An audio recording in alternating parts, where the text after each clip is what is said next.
Once upon a time, there was a little girl named Princess Ivy.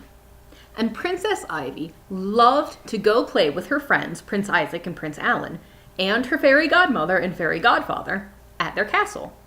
So one day, Princess Ivy decided to go to the castle and see if somebody wanted to play. So she went into the castle, but no one was there. Everything was empty. She couldn't find a single person. Now, so this made Princess Ivy very sad because she really wanted to play with Prince Isaac and Prince Alan. And she had a very funny joke that she wanted to tell her fairy godfather. And she had had a very funny dream that she wanted to tell her fairy godmother. So Princess Ivy decided to go around the castle and see if she could find someone. First, she went into the kitchen, where the fairy godmother usually was. But the kitchen was empty, and the stove was cold. Although there were some cookies on a plate on the table, so she took one, because her fairy godmother made pretty good cookies. Next, she went to the library, where her fairy godfather usually was. He loved to read, and he loved to study, and so he spent a lot of time in the library. But when she went to the library, there was no one there either. The lights were all off, no one was sitting in the big comfy chairs that she loved to crawl up in, and all of the books were back on the shelves, exactly where they belonged. Thought Princess Ivy. The door was open, so they must be here. I just don't know where. Next, Princess Ivy decided to go look for everyone in the garden. She knew that Prince Isaac loved to play in the dirt and the mud. He also really loved to eat tomatoes off the vine, and so she thought that might be a good place to find him.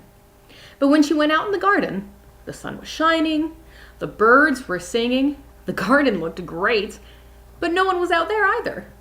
The tomatoes were just sitting on the vine, ripe and red and ready to be eaten. So she took one of those too, because really, you can't let red tomatoes just sit on the vine without eating them. Next, Princess Ivy decided she was going to go to the playroom. She knew that Prince Alan loved to play in the playroom. He especially loved to play with his orange-eyed kitty there.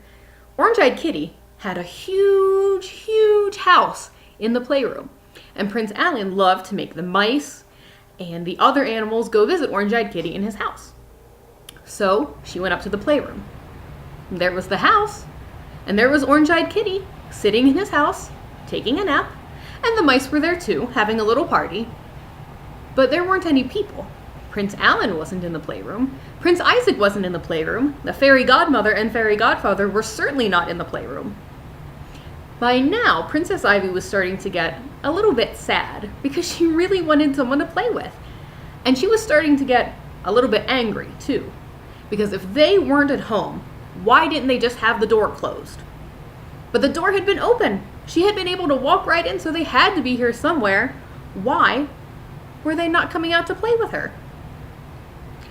So Princess Ivy walked through the castle very sadly and very slowly. Suddenly, she heard a giggle. She looked around quickly to see if she could find where it was coming from. And she found out that the giggle was coming from down a hallway that she had walked right past. She turned and went into the hallway. Now, Princess Ivy did actually know what was down the hallway. She had been in here before. This hallway was the Hall of Doors. In the fairy godmother's castle, the Hall of Doors was one hallway that stretched as far as you could see. It was so long that you could walk all day and still not find the end of it. And on all sides, all down the hall, were different doors. The doors changed depending on how you felt that day. So when you were happy, there were lots of fun doors, bright doors, doors that had sunshine and birds and exciting things on it.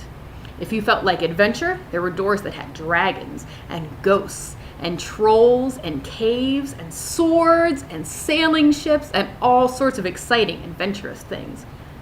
But Princess Ivy was feeling mad, and she was feeling sad. So as she walked down the Hall of Doors, all the doors were dark. There was a door that had a thundercloud on it. There was a door that had some lightning bolts on it. All the doors were dark gray or dark blue. Some were so dark you couldn't even see the door handle.